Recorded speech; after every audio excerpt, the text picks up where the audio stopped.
Average growth వచ్చి వీళ్ళు వచ్చిన గ్రోత్ తీసుకుంటే మీ ద్వారా ఈ పేపర్ కూడా పంపిస్తారు అధ్యక్ష.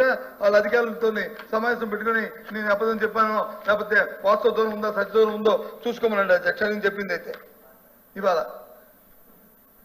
గ్రాస్ ఈల్డింగ్ చూస్తే అధ్యక్ష 3,323 ఒక హెక్టార్కి వచ్చింది అధ్యక్ష. ఇది మరి ఏమి చేయకపోతే ఏ విధంగా ఈల్డింగ్ వచ్చింది అధ్యక్ష? ఏ విధంగా మీకు వచ్చి ఇంత గ్రాస్ వాల్యూ వచ్చింది అధ్యక్ష? ఇంత డబ్బులు అంతే కదా అధ్యక్ష. ప్యాడీ గురించి మాట్లాడే అధ్యక్ష, ప్యాడీ గురించి మాట్లాడుతున్నారు, ప్యాడీ బుక్కర్ గురించి మాట్లాడుతున్నారు.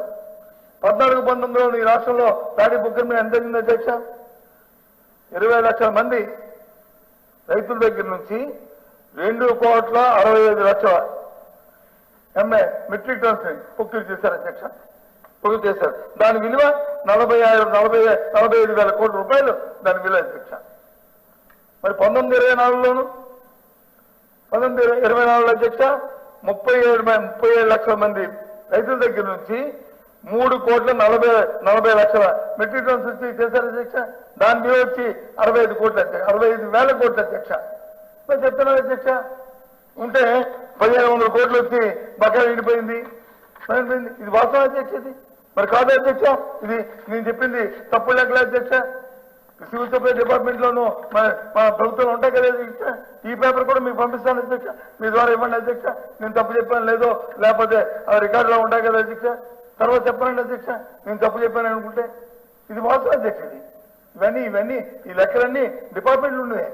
ఇవేమి మా కల్పితాలు కాదు అధ్యక్ష. అంతే కదా అధ్యక్ష.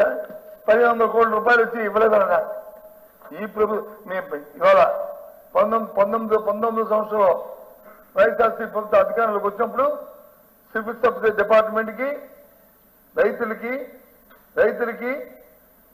ట్రాన్స్పోర్ట్కి ప్రొక్యూర్మెంట్కి ఇవ్వాల్సిన ఎంత తెలుసు అధ్యక్ష? 5,786 కోట్లు అధ్యక్ష.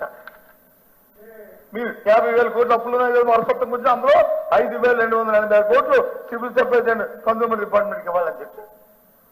మరి బాకీ ఎవరుంటే తీరుస్తారు. ఏ ప్రభుత్వం ఇప్పుడే ఏదో గొప్పగా 1,500 కోట్ల రూపాయలు అప్పు పెట్టి వెళ్ళిపోయారంటారు. అప్పుడు మీరు పెట్టి అప్పు అధ్యక్ష. అప్పుల కంటే ముందు ముఖ్యం ఎంత ప్రొడక్టివ్ వచ్చింది, ఎంత అసెంబ్లీ వచ్చింది, ఏ రకంగా వచ్చింది, ఏ రకంగా ప్రభుత్వం తీసుకున్న విధానం ఏంటి, ఆ విధానం వల్ల రైతులకు వచ్చిన మేలేంటి, రైతులకు వచ్చిన నష్టం ఏంటి, ఆ విధానాలను మనం మార్పులు చేర్పులు చేసుకోవాలి. దాని మీద వదిలేస్తారు అధ్యక్ష. ఏదో విధంగా ఏదో సరే ఏదైనప్పటికీ ఏ భరోసా వెళ్ళినా ఏది చేసినా మాకు కావాల్సింది రైతుకి మేలు జరగాలి, రైతుకి మంచి జరగాలి. మమ్మల్ని ఎన్ని అమ్మాలు చేసినా సభలో పర్వాలేదు కానీ మాకు కావాల్సింది రైతుకి మేలు జరగాలి. ఇందాక ఆ సభ్యుడు అంటున్నాడు అధ్యక్ష, గౌరవ సభ్యులు దయచేసి అది ఆ రికార్డులో ఉంచొచ్చో లేదో మీరు ఆలోచించుకోండి అధ్యక్ష. నాకేం అభ్యంతరం లేదు. ముద్దాలను ఉంచుకొని తీసుకోండి. ఆత్మహత్య చేసుకుంటే కార్యకర్తలు వచ్చి ఆత్మహత్య చేసుకున్నారు, దాని నుంచి రికార్డులు రాశామని చెప్తే అది న్యాయమా అధ్యక్ష? అది న్యాయమా అధ్యక్ష? ఎవడైనా ప్రాణాలను వచ్చి ఆత్మహత్యకి ఇచ్చిన 5 లక్షల రూపాయల కోసం ఆత్మహత్య చేసుకుని ఆ పేరు నమోదు చేస్తారు అధ్యక్ష? చెప్పండి అధ్యక్ష. 1914 సంవత్సరాలను ఆత్మహత్య చేసుకుని రైతుకి ఎంత ఇచ్చారు అధ్యక్ష? 5 లక్షల రూపాయలు ఇచ్చారు. అందులో 1,50,000 రూపాయలు అకౌంట్లో ఇచ్చారు. 3,50,000 రూపాయలు 1,50,000 రూపాయలు క్యాష్ ఇచ్చారు. 3,50,000 రూపాయలు అకౌంట్లో వేశారు. తర్వాత వచ్చిన ప్రభుత్వం 5 లక్షలు 7 లక్షలు చేసాం కదా అధ్యక్ష.